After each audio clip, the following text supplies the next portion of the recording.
Okay, roll call, please. Yes. Dolan. Here.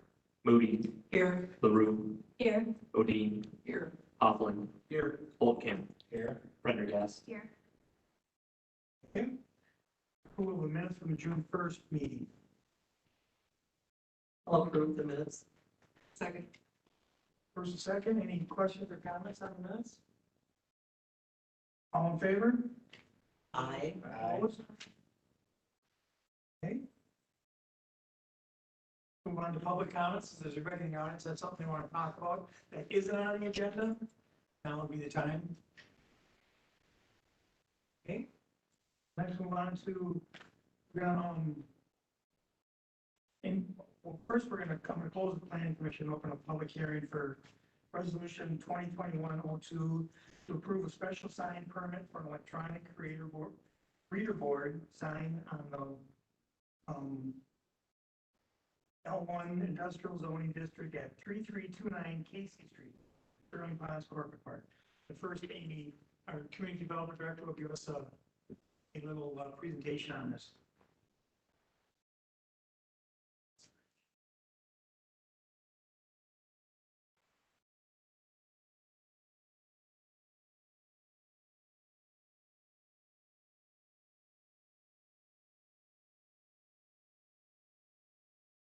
Hey, good evening, Mayor and Commission. Good to see spaces. Let's jump into our first item, which is a special sign permit for TW Equities LLC. So TW developed at the Sterling Ponds Corporate Park back in 2016. You can see the site outline. And the yellow dot is the approximate location of the sign that we're discussing this evening. It's important to note that that sign faces northeast. So you're at the sign, faces Winfield, approximately that direction. It's about 1,300 feet, over 1,300 feet from these homes, and it's over 600 feet from these homes. As part of the development approval process back in 2016, the sign plans that you see in white here were submitted as part of the civil plans that were submitted in at the time of building construction. The stone columns and the sign face were built, but the sign face remained blank for a number of years. And in early February 2021, staff observed that the electronic panels were installed on the monument sign face. Unfortunately, this addition isn't what was approved on the plans and does not meet the city's ordinance. You do have a copy of the February 2021 letter for you this evening. So staff brought the compliance issue to the applicant. That letter's on your desk. And at the time, staff offered two options. One was to remove the electronic portion of the sign, or the second was to go to the Economic Development Corporation's Architectural Design Review Committee, obtain a variance from them, and then come to Planning Commission, request a special sign permit. They chose the latter, so here we are today. Just to let you know, the Economic Development Corporation's Architectural Review Committee did meet, and that was back in April, and they conditionally approved the sign with some conditions. Those included, the sign cannot be on past regular business hours, which they stated as 7 a.m. to 7 p.m. The limitations on brightness and color they were looking for static images only with the duration of images changing less than every 5 minutes, and that the sign must be maintained. It's important to note here that the EDC ARC, although they thought that the conditions should be implied, they were also looking to staff and commission for some direction on those, and that will come into play in just a little bit here.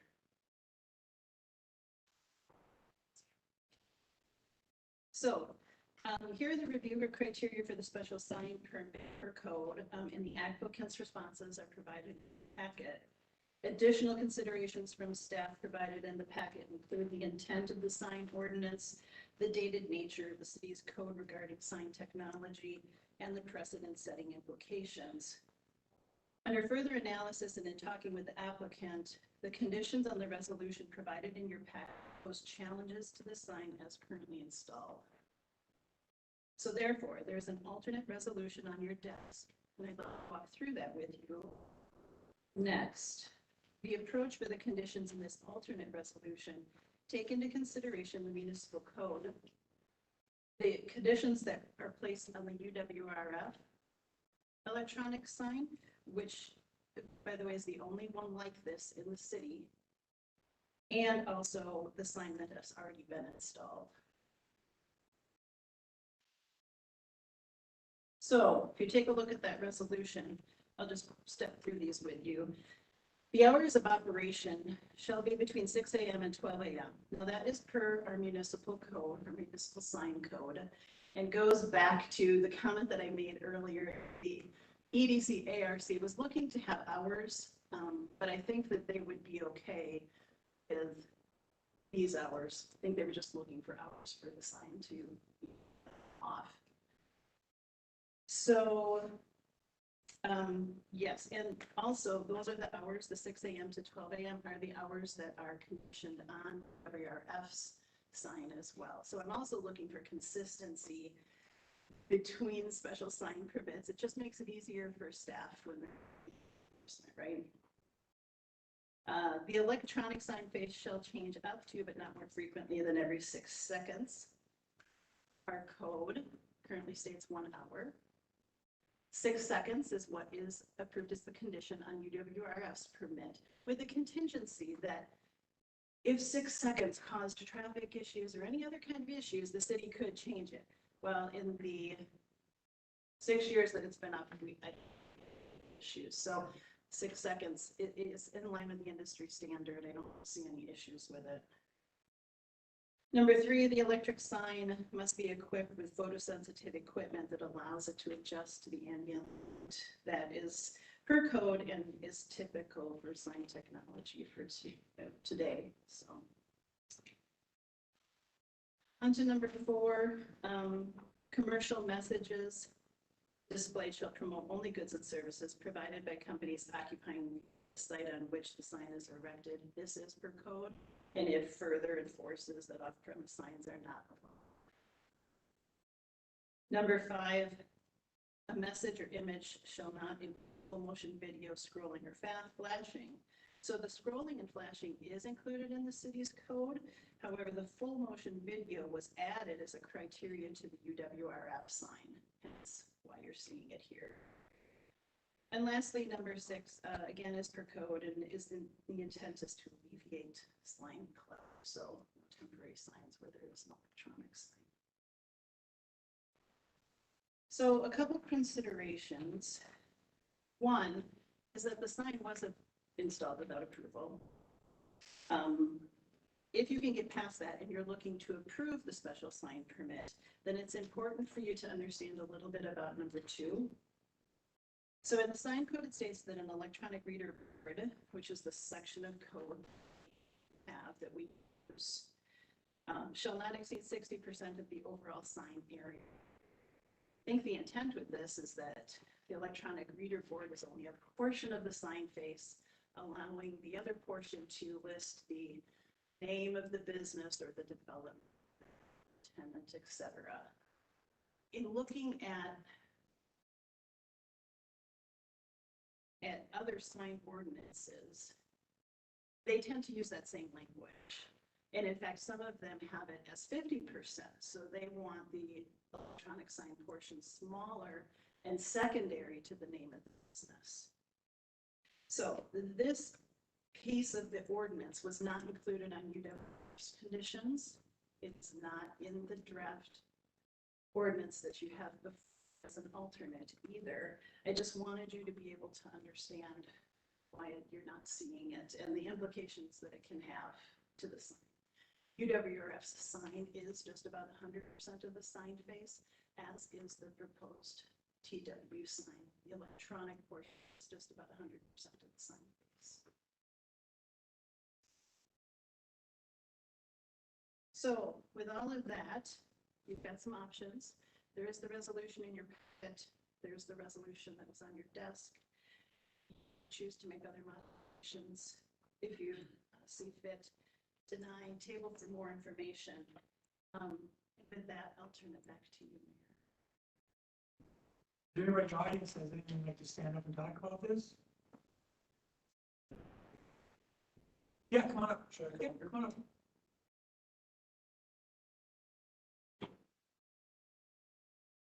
Hi, Eric Johnson on behalf of TW Equities.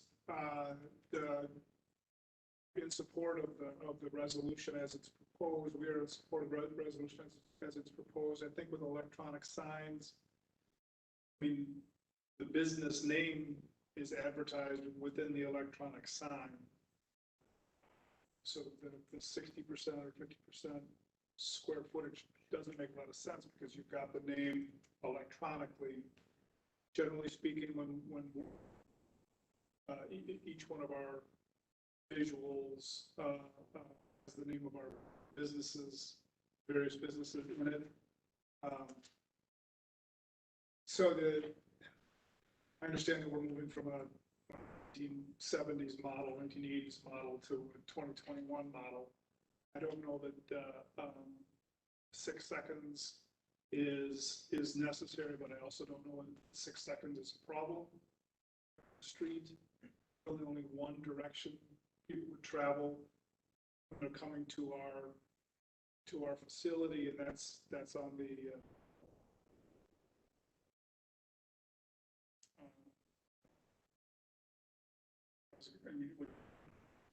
east to west,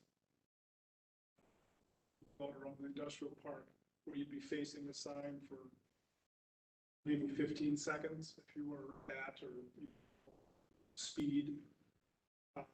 So those are just some of the things that I've noticed as far as sign, as far as how it impacts the neighborhood, how the kind of messages that we're trying to get across to the people that would be seeing it, timing necessary to do so. Any questions of me?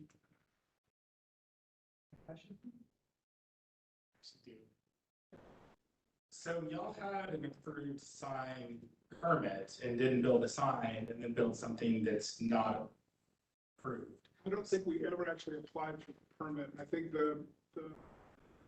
I don't think we did. Did we apply for a permit? The permit is approved with your development. Oh, okay. So then, okay, we would have had that. Yeah, and that was back in 2016. And in all honesty, the TW Equities is TW. It's Todd and Tim Westby. They own TW Equities. They own 3 Square Market. They own Turnkey Corrections. I don't know in 2015, 2016, when they were building that building, because they had other properties in the area, the facility on Prescott, et cetera, Hudson, what their plans were for that building. But it became apparent as they move forward that it would be sufficient for them to house all of their business operations, which I think has been a benefit to River Falls because we could do a lot of work with the university here. We've got a couple of young people over there for interns, have had pretty consistently. So we've got a lot of diverse businesses within the confines of that building. So when you see the sign that was proposed, Turnkey Corrections, that's one part of what they do. So yeah, I don't know what happened between the time that the permit was obtained and the time that they decided to go electronic. Obviously, there was no conversations with anybody here. That's without a doubt. But they are in relatively consistent conversation with the city. We just bought another parcel of land in the development, the parcel to the north of our property for future expansion. So there is communication going back and forth. Obviously, that issue was not discussed.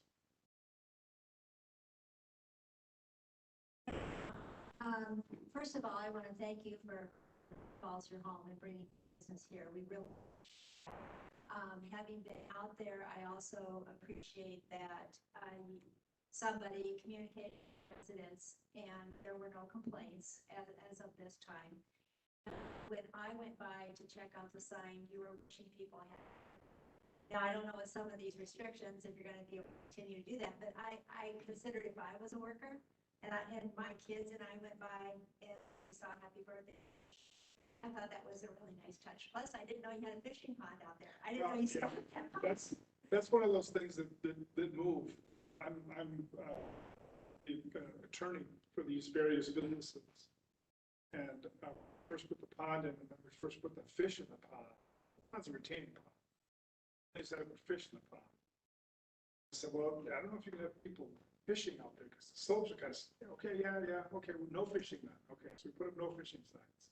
All of a sudden this year we're letting people fish. So I have zero control over what goes on. I come in afterwards and say, okay, how do we get this cleaned up? But I don't think there's any ill will. It's just, I think they decided that they wanted something more fitting to their business because technically, if you guys are aware of some of the stuff we're doing, it is a very tech-heavy company. A lot of software, a lot of programming, a lot of development, intellectual property, and things like along those lines. So it's the sign, I think, is more, as it's stylized now, is more in keeping with what we.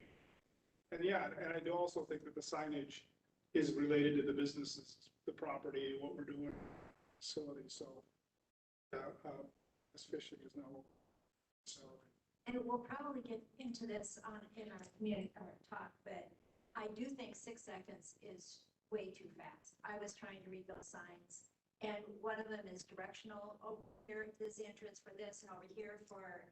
And by the time I was reading the signs, and where am I supposed to go? And then you wait through the fishing, and you wait through the happy birthday. And then okay, now I can read it real quick and figure out. So I do think 6 seconds is fast. Yeah, and I don't disagree with that. I do think you need to have something other than 1 hour, just what you've got in place right now,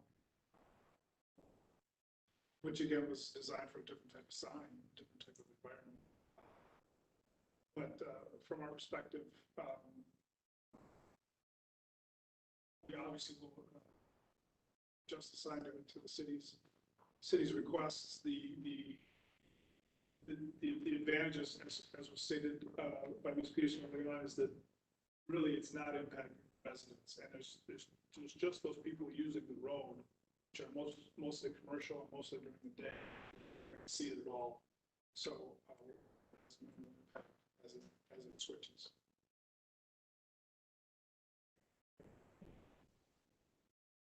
Thank you, sir. So I will close the public hearing and reopen the council hearing. Motion on this first. Discuss. Mr. Mayor, I will move approval of the revised resolution C-02. And just to clarify, this is the one where sign operational hours shall be 6 a.m. to 12 a.m. I'll second that. Now, questions for Amy? Yeah, I just wanted to say that I appreciate learning some information about how to make this consistent with UWRF's sign. Consistency does matter in government. Well, I personally might want it a little more restrictive. It makes sense to me to be as consistent as possible. So thanks for that. And I guess I'll back up, and I appreciate seeing this because I have notes from the original packet sitting through the UWRF. And here Todd Schultz in 6 seconds, let's try it. And, so those, we've already gone through those hurdles, so it makes it consistent. I have a question, 2 of them. First of all, 1, when you've got the customer, the commercial message only. So what about Happy 4th of July, Happy Birthday? Is that something that they'll be fined for or allowed to do? I think those anecdotal signs are probably It's just that we don't want another business to come to TW and say, hey, advertise our business. That's the intent. And then the other question to be, we never talked about the Walgreens sign. And isn't that an electronic sign? And then you're, I haven't looked at that in a while. As a Legion, yes, we never talked about that either. So we have reader boards in the community. West Wisconsin has one, you know. I'd have to look at Walgreens, I'm not sure. Oh, I've heard. Yeah, so we've got quite a few, I fit under the same umbrella of, I don't know the difference, I guess. So we do have a section of the code that calls for only red or amber light. Uterus is full color. This would be full color. I don't know that. This has the ability to provide full color images. Thing where I think the others are more typical reader. Yeah. Oh, yeah, I just wanted to say, this ordinance, it talks about commercial messages displayed to show the holding of goods and services, so I haven't heard the message, presumably not the fishing. So it would seem to me that would. Okay, any more, Amy or comments? I have, it's having to do with, my understanding of the other ordinances is there B1, B2, and B highway business, and this is industrial. So that's why it's set apart from some of the other businesses. When we get to the event center that is going on at Shopko, I'm assuming that's zone business, either 2 or 3. I can totally see them wanting, because part of their business is letting us know, advertising what's going to be going on there. So I appreciate you've got it number 2, the city's electronic regulation years ago, and technology and user preferences have evolved since that time. So I can see many more people wanting these once the door is open. I see out of the industrial park, if that door is open, and you've got 4 signs going every 6 seconds. Or out of the Falcon Center, it's the only one out there. But I can see these becoming more. I like our original proposal, but not an hour. An hour is too long. I like the economic efficiency 5 minutes. That's it. Anybody else have anything?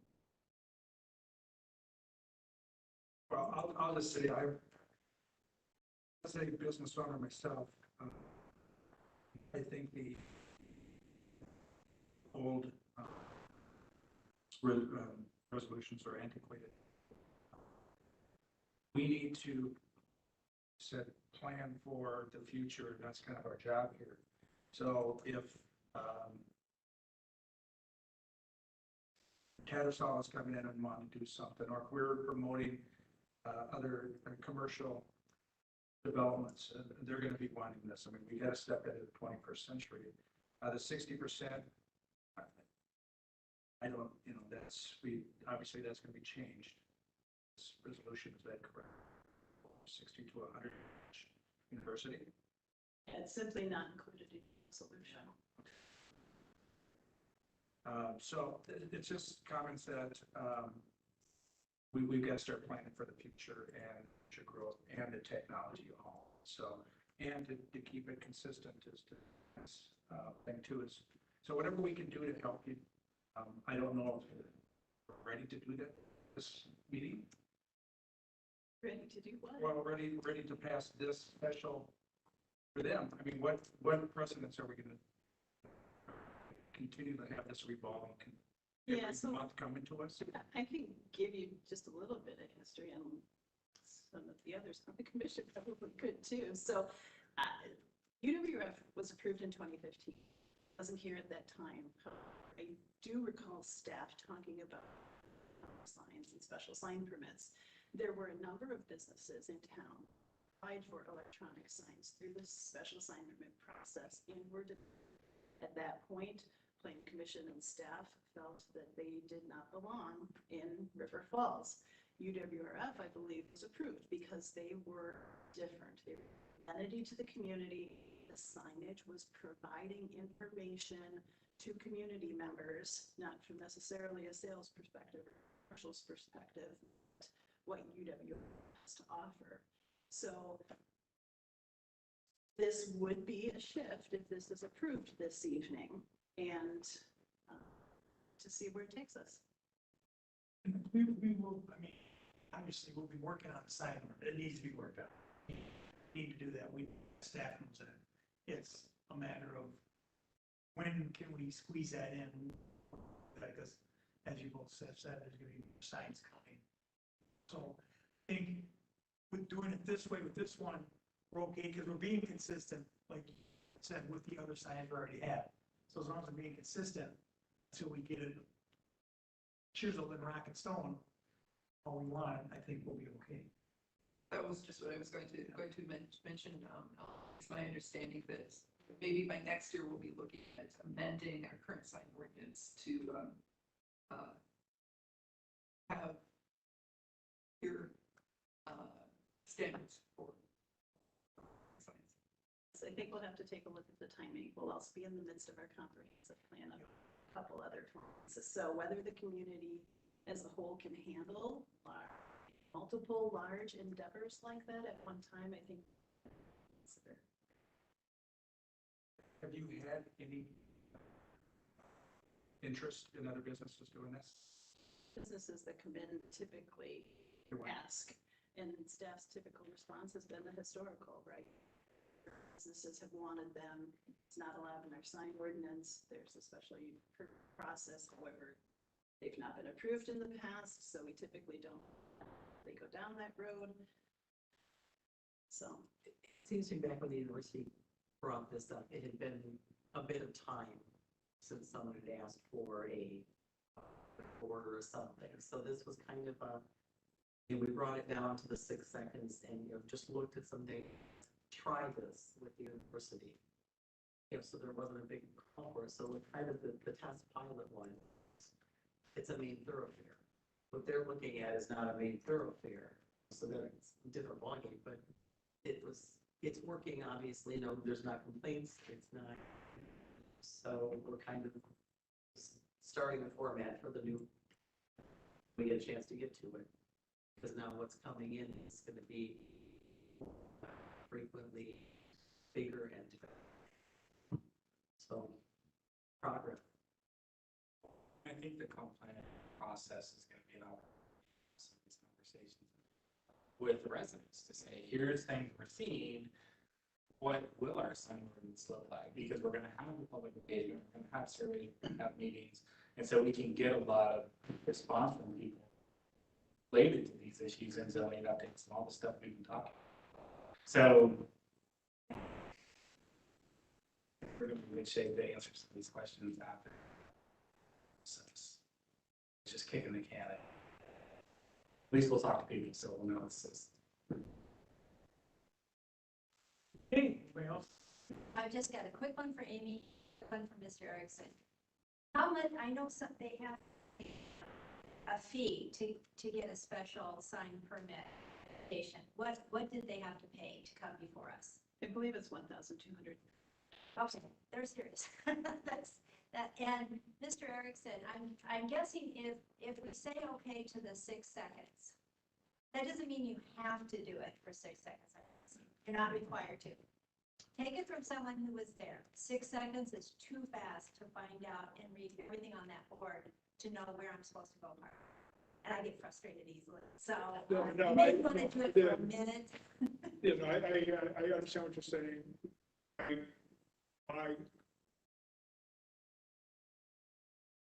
As long as we don't have to take the sign down, we win, we gotta win, so to speak.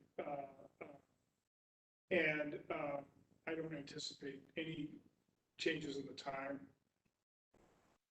If you approve this, city council approves it, my message to my bosses is gonna be, it's gotta be turned on at 6 a.m. and off at midnight. if they start to push the changing of it to something closer to 6 seconds, then I'll have a conversation, but right now I think it's like minimum like 15, maybe 30 seconds. Well, that's why I thought it was. I don't know, it's slower, it's not every 6 seconds. It's, well, Drive to you. I mean, sometimes there's a lot of information, the whole fishing thing, the speech to the neighborhood is pretty long. So again, in our limited environment, I think it's okay. We will, all. Stalls are really gonna. Yeah, they're gonna want something, so there's something for you guys to obviously do for us in the meantime. Yeah, no, I don't anticipate 6 seconds, but that's what we're getting anyway. It's pretty quick. Thank you.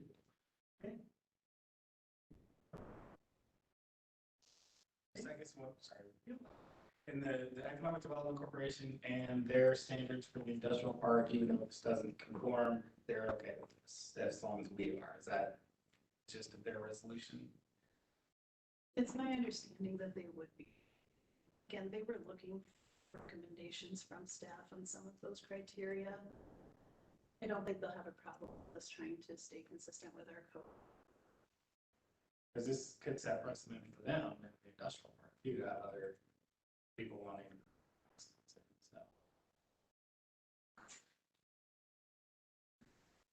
So we have a first and second on this, on the resolution 2021-0-02, the amended one. All in favor? Opposed? Okay. Next, we'll move on to resolution to approve a certified survey map variance in the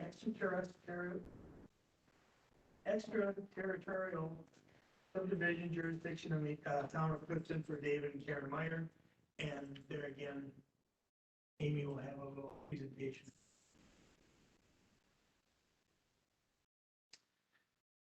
Okay, so here's a zoomed out area, different than the ones that are in your packet, so you can kind of get an idea of where this is located, broader scale. So if I use the mouse, so the blue line here is the township line.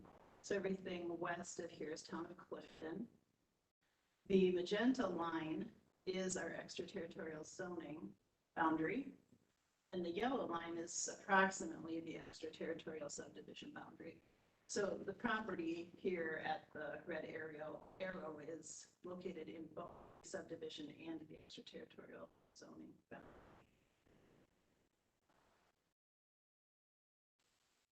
Here's the maps from your packet, zoomed in a little closer. The image on your left shows the approximately 300-acre multi-generational farm. The image on the right is the approximate location of this lot. So just a little bit of history on this one. In 2019, staff provided the applicant direction to subdivide based on the code at the time, which had an egg exception that allowed a parcel to be divided off child, essentially. The applicant moved in this direction, working with the town of Clifton, gaining a driveway permit and completing a perk test. And then COVID hit, and it really put us. So in the fall of 2020, the city amended its extraterritorial subdivision ordinance and removed that special exception that these folks were relying on. And then in the spring of this year, the applicant submitted the CSM as discussed previously back in 2019. So per section 1604060 of our code, the City Council and Plan Commission may grant a variance after determining that because of the unique conditions of the subdivision involved, literal application of the title would impose a hardship.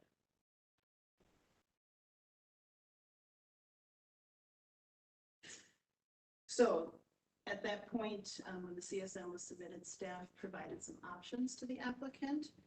They included one, which was don't subdivide and simply apply for a building permit with the town of Clifton. The proposed use meets the city's ETZ ordinance, so that would be allowed. They could, number two, revise the CSM to meet the revised city code.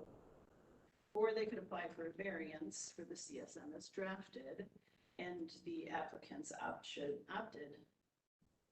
Option number three. So the recommendation from staff is to approve the resolution, approving the certified survey map within the extraterritorial subdivision jurisdiction in the town of Clifton. I view this as a one-time scenario that's not precedent setting because of the unique condition in my mind being the pandemic, and honestly, hopefully pause anytime soon. I really do think that had COVID not set in, they would have completed their process that year, and it wouldn't have been an issue.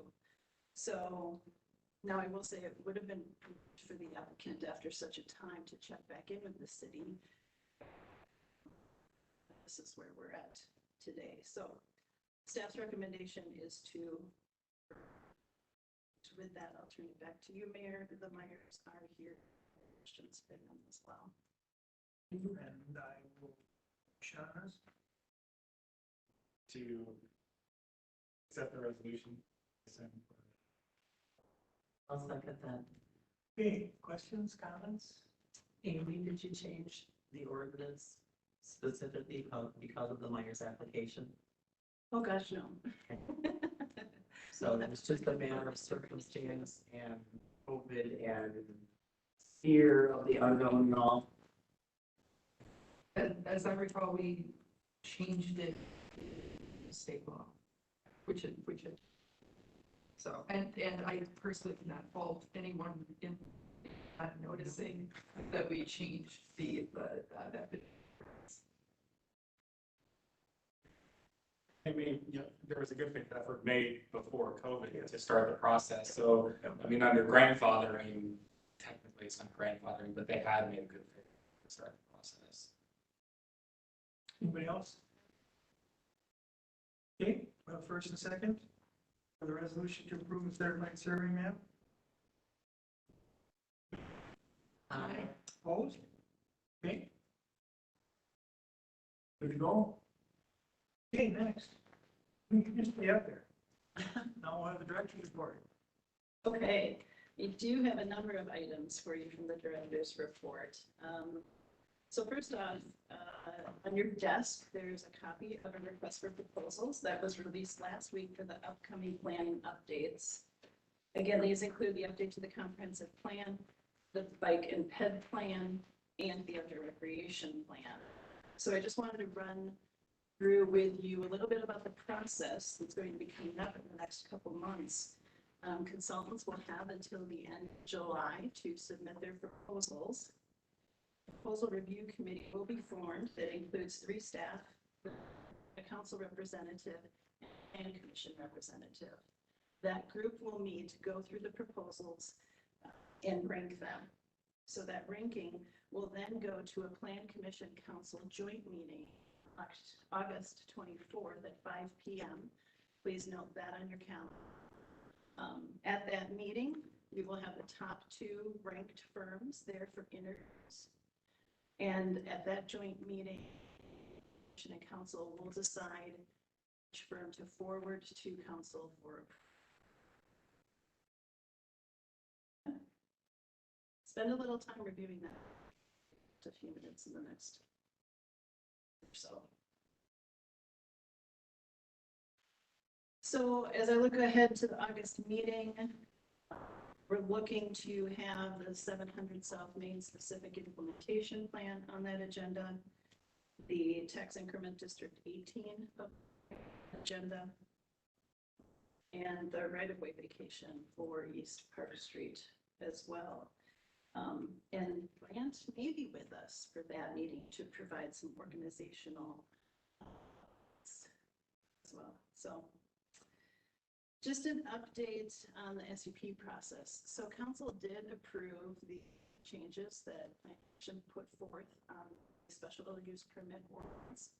And then they sent it back to Plan Commission to contemplate some additional public processes. So that will be coming back to you either in August or September for discussion of that. So expect that in the near future as well. Just a quick staffing update. We are wrapping up the interview process for the plant position, someone on short leave. And today we did also notice the city planner position, so that is posted and up as well. Lastly, I will be contacting you in the next few weeks to set up our third quarter one-on-ones. So those set up. That's it, unless you have questions. I'm just gonna say, having responded to many complaint RFPs, that it's only a digital response makes me so happy. Because for small businesses, having to put, 10 hard copies together and mail them costs a lot of money, so you can get, smaller firms are willing. So I appreciate y'all doing it that way. Sorry. Do we have anything else for Amy?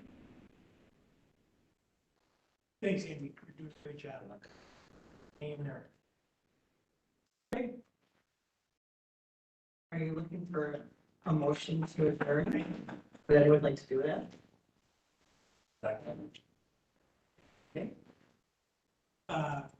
First and second, all in favor? Aye. Opposed? We are adjourned. Thanks, guys.